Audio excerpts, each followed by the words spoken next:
So you've got one of these, the dreaded PCN. But did you know not every PCN is actually legal? That's right, sometimes you might get issued a PCN that doesn't meet the legal requirements or is unfair and in some cases isn't even real.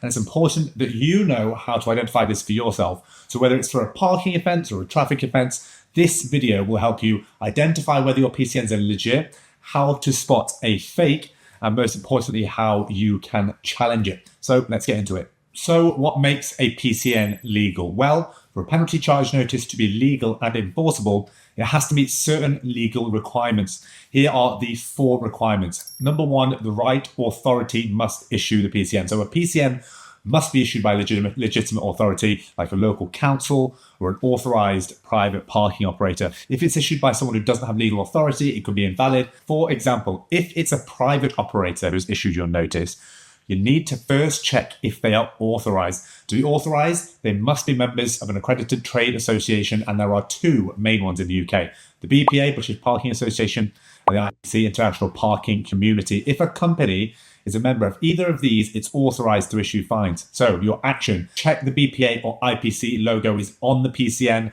or it's on their website. Number 2, proper signage and road markings. Now PCNs are often issued for various violations, but for a PCN to be valid, there must be a clear and visible sign or road marking that indicates those restrictions.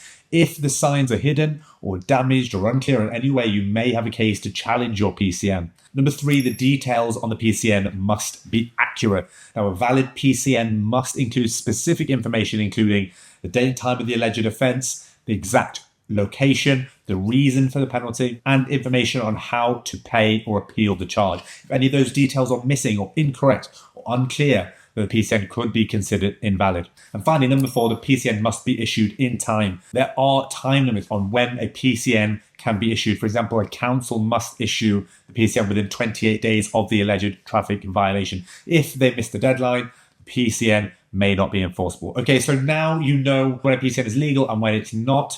Now let's look at what should you do if you think your PCN is illegal. Here is a step-by-step process to follow. Number 1, review your PCN carefully. First, check all the details on the notice. Is the time and location correct? Is the reason for the penalty clear? Look for any errors or missing information. Number 2, gather evidence. So if you think your PCN is wrong, gather as much evidence as possible. This could include photos of the area or screenshots from parking apps that show you paid or any other documentation that can help your case. Number 3 then is to submit your appeal. Now, most councils allow you to appeal a PCN online, but you usually have to act quickly. You have 28 days, remember, from when the PCN was issued to either pay or appeal. In your appeal, explain clearly why you think the PCN is invalid and provide any evidence you have collected. Then number 4 is to go to a tribunal. So if your appeal is rejected, don't worry, you can take it further. You can appeal to an independent adjudicator through a tribunal. In the UK, this is often a traffic penalty tribunal. They'll review the evidence and then make a final decision. Now, finally, it's important not to ignore your PCN. If you don't pay or challenge it within the required time, the fine can increase and the council may take further action, including sending bailiffs. All right, so now let's talk about fake PCNs, because yes, there are many people or companies out there trying to take advantage of the system by issuing fake parking fines or scam PCNs. I myself was a victim of this many years ago in Manchester, where I live. These can look really convincing, so it's important to know how to spot a fake, and here's how you do that. Number 1, check the issuer. The first thing to do is check who issued the PCN. Real PCNs, remember, are issued by local councils or authorized private parking companies.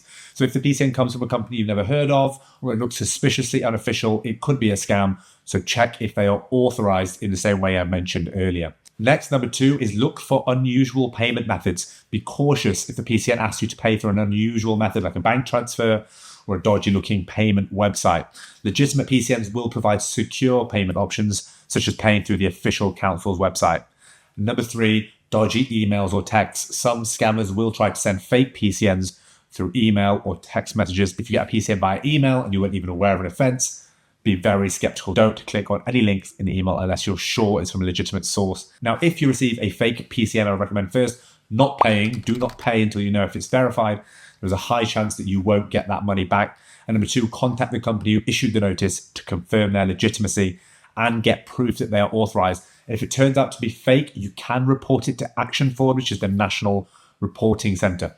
And there you have it, guys. That's exactly how to identify and challenge an invalid or fake PCN. Remember, these steps don't take long, so make sure you review your PCNs and always check the details that I mentioned so you can be double sure that it is fair and valid. And guys, as always, if you've liked or taken anything of value from this video that I've made for you, drop me a like and maybe even subscribe to my channel to ensure you have qualified legal advice in your back pocket at all times. Remember, although reliable, this advice does not qualify as legal advice. It is purely educational. That said, see you in the next video.